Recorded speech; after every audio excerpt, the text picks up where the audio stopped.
esperaba un ingreso de 500,000 turistas. ¿Y qué pasó, señores? Se superó al millón. Se esperaba un crecimiento económico de 1 punto porcentual y se va a crecer a casi 2 puntos. Y hoy con las cifras de las remesas se estima que podría obtenerse un incremento hasta el 75% con respecto del 2022. Ese dinero que ingresa El Salvador en concepto de remesas representa un 23% del Producto Interno Bruto del país, y con los datos del Banco Central de Reserva, estas podrían tomar mayor relevancia en la economía salvadoreña. Claro que saldrá algún descerebrado diciendo que el incremento del envío de dinero se debe a que las cosas en El Salvador están color de hormiga, cuando en realidad, señores, se debe a que muchos hermanos salvadoreños en el exterior están invirtiendo en su tierra natal. El dinero no solo está siendo utilizado para adquirir propiedades, viviendas o vehículos, sino también para iniciar negocios o reforzar el capital de negocios ya constituidos en El Salvador. Todo ese ingreso de capital es producto de las condiciones de seguridad que El Salvador goza, ya que hoy sí se da un gusto de salir a las calles, a turistear, comprar comidita o alguna cosita, sin temor que algún pandillero terrorista le haya echado el ojo a uno para así atracarlo, extorsionarlo o secuestrarlo. Esa misma seguridad que algunos dicen que es subjetiva o que no sirve para comer es la que ha impulsado el valor de los inmuebles, ya que la peligrosidad de algunas zonas es cosa del pasado y el sector de los bienes y raíces, apartamentos, casas y el desarrollo inmobiliario ha sido uno de los que más se ha visto beneficiado. Literalmente, señores, las personas están peleando por lograr comprar un terreno o una casa por la alta demanda. Y es que a veces pienso que las personas que critican los avances en materia de seguridad que El Salvador tiene deben ser subnormales. Los votaron de chiquitos o los hubo la ciguanaba, porque con las medidas de seguridad que el presidente Bukele ha implementado, lo primerito que se ha logrado proteger es la vida de los salvadoreños. Luego viene la reducción en robos, extorsiones. Ese es el aparato. ¿Y sabe qué es lo más complicado? Lo más complicado no es usted que vive en El Salvador. Usted ya entendió la jugada. Usted ya entendió la jugada. Usted vive en El Salvador. La ha entendido. Ella habla de los bienes raíces. Con más de 1.8 millones de pobres en El Salvador, en extrema pobreza, sin fuentes de empleo, con un país endeudado, con corrupción, con despidos en la burocracia estatal. ¿De dónde han incrementado el precio? Porque las casas están caras en El Salvador, las propiedades. Puro lavado de dinero. Puro lavado. Usted que vive en El Salvador, usted ya entendió cuál es la jugada del gobierno. El problema de nosotros es la diáspora. Estos videos están hechos para la diáspora. La diáspora que no se quiere informar.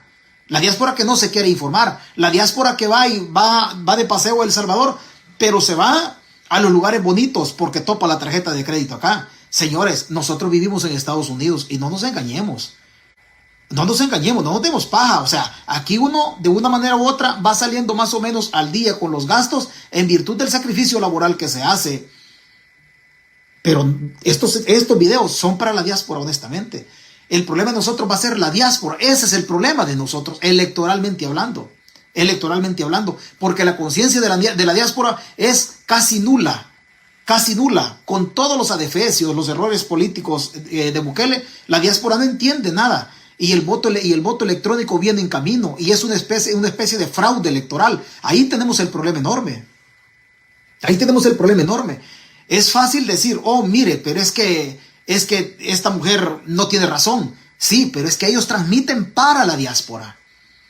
Transmiten para la diáspora. Los canales del gobierno se han convertido en un negocio lucrativo. Hasta este momento, personas que se dedican 100% a este tipo de negocios. ¿Usted cree que la señora dice, me voy a dedicar a la venta de casas, yo lo voy a asesorar para esto? O sea, la señora se ha dedicado a vivir justamente del dinero del pueblo.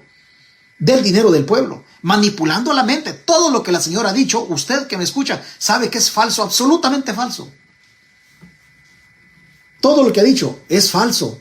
Pero la diáspora tiene problema. Hay gente en Estados Unidos, aquí en Estados Unidos, que sigue teniendo a Nayib Bukele como Dios. Honestamente le digo. Y así está todo el aparato, un aparato poderoso, poderoso. Algunos youtubers ya no encuentran qué decir, pero personas como ella, personas como Walter Araujo, personas como Romeo Lemus, son la almendra de este aparato. Ahora tenemos, la gente en El Salvador la tiene clarísima, clarísima. Hay una crisis económica en El Salvador enorme, la diáspora. Ese es el huevo de nosotros. No para que vote por el frente, ni para que vote por Arena, no, o que se haga arenero, que se haga del frente, solo que tenga conciencia la diáspora nada más, pero esa cosa está difícil. Esa cosa está difícil, muy, muy difícil que la gente entienda de que hay un problema a solucionar. La gente no le importa, solo se dejan ir nada más. Solo se dejan ir. ¿Alcanza la transmisión de César Fuentes? No, no alcanza. ¿Alguna otra transmisión que toque ese tipo de cosas? No, no alcanza. No alcanza porque nosotros estamos educados para otro tipo de situaciones, no precisamente para esto. Ese es el inconveniente que nosotros tenemos. ¿Podemos salir de ahí? No, no podemos salir. ¿Y cómo vamos a salir de ahí? ¿Cómo vamos a salir? Usted que vive en El Salvador, hágale conciencia a su familiar que vive en Estados Unidos. Tal vez a usted le entiende. Yo todos los días recibo mensajes, un montón de mensajes, que estoy loco, que estoy pendejo, que soy ave de mal agüero, un montón de cosas de la diáspora. La gente en El Salvador está consciente de que El Salvador está reventado, que dinero ya no hay, pero hágale creer usted ese tipo de cosas a estas personas. Es imposible. Es imposible que usted le haga creer ese tipo de cosas. El salvadoreño está consciente de lo que está pasando. Está completamente consciente. Ve a ese señor. Es habitante del municipio de Santa María en el departamento de Usulután, El Salvador, el señor Tranquilino Arturo Jiménez, con quien emprendimos una conversa sobre cómo analiza el tema de la canasta básica a la fecha de agosto 2023. La canasta básica, que no le vamos a dar mentira, esto ha incrementado bastante, Usted sabe que esto varios aspectos para lo que son los precios, pues, y los precios varían según cómo se comporten otros países. Aquí nosotros vamos a hablar de esas cosas, pero también hay bastante importante lo que es nuestro país para que estos productos también se mantengan. Pero cuando usted me dice de que tienen que ver otros países, pero el maíz se puede cultivar aquí, el frijol se puede cultivar aquí, el arroz se puede cultivar aquí, el maicillo se puede cultivar aquí. Las hortalizas se pueden cultivar aquí, y entonces si se cultivan aquí, ¿por qué siguen siendo caras? Pues esa es la pregunta del millón que nos hacemos, porque ¿qué es lo que está pasando? Porque aquí, sinceramente, hay unas cosas que las hacen, que las están diciendo, pues, pero para el consumidor o para nosotros, pues, no vemos nada.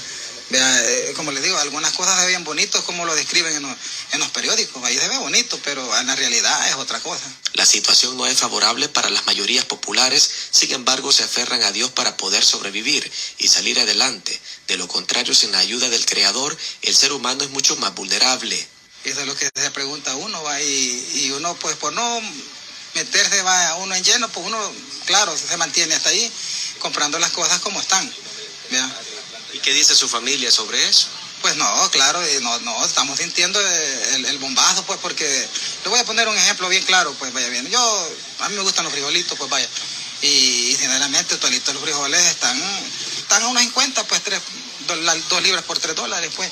Pero son cosas que... A unos 50. ¿Tendrá conciencia la diáspora de esto? No, dicen que es locura. Está escuchando usted la versión de la gente en El Salvador, la gente que sufre las inclemencias. Nosotros aquí en la diáspora no nos cuesta, no nos cuesta comparado con lo que cuesta en El Salvador. Allá vale $1.50 la libra de frijoles. Pues déjeme decirle que usted gana $17 la hora en California, que es cara la vida en California, pero gana $17. Para $10 en el día que gana en El Salvador, la cosa está complicadísima. La conciencia que tenemos nosotros, el nivel de conciencia que tenemos es nulo, sinceramente. Lo que la diáspora tiene que entender, que nosotros no estamos paseando en la vida literalmente de la gente que está dentro del país, dentro de El Salvador. Eso es lo que está sucediendo, pero nosotros nos imaginamos, en la diáspora nos imaginamos que ya estamos acá y que hay que perder nosotros la memoria que tenemos en relación al origen o arraigo con nuestra tierra. Nosotros nos vinimos para acá y gracias a Dios, pero allá atrás hemos dejado un pueblo o gente que depende del concurso de nosotros.